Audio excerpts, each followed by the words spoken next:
আসসালামু আলাইকুম গাইস, সকাল সকাল আমি উঠে পড়লাম সিএনজিতে। আজকে আমরা একটা সারপ্রাইজ নিয়ে আসবো, তাই সিএনজিতে করে বাসা থেকে প্রায় 15-20 মিনিটের জায়গা চলে গেলাম। চলে যাওয়ার পর ওই বাসার 3 তলায় তাড়াতাড়ি করে উঠে পড়লাম। উঠে বাড়িটির সাথে কথা বলে আর সময় নষ্ট না করে সোজা চলে গেলাম ব্যালকনিতে, যেই জায়গায় পাখিগুলো রাখা। সেই জায়গায় গিয়ে ভাইকে বললাম, ভাই তাড়াতাড়ি পাখিগুলো দিয়ে দিন আমাকে। ভাই সুন্দর করে পাখিগুলো ধরে একটি ক্যারিং কেজে দিয়ে দিল।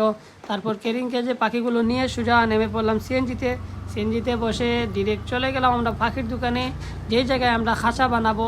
ওই জায়গায় যেয়ে আমি অনেক সুন্দর সুন্দর পাখি দেখলাম, মাশাআল্লাহ। দেখার পর বললাম একটা খাঁচা বানিয়ে দাও। আমার কথা মতো ওরা একটা খাঁচা বানিয়ে দিল। দেওয়ার পর সিএনজিতে ওরা সুন্দর করে খাঁচাটি তুলে সব কিছু তুলে দিল। তারপর আমি সিএনজিতে করে আবার বাসার উদ্দেশ্যে রওনা দিয়ে দিলাম। বাসায় আসার পর আলহামদুলিল্লাহ আমি আমার পাখির খাঁচাটি বক্সটি সব কিছু সুন্দর করে সেট করে পানি দিয়ে দিয়ে দিলাম। তারপর পাখিগুলো ছেড়ে দিলাম খাঁচায়। ওরা অনেক সুন্দর উড়াউড়ি করেছিল।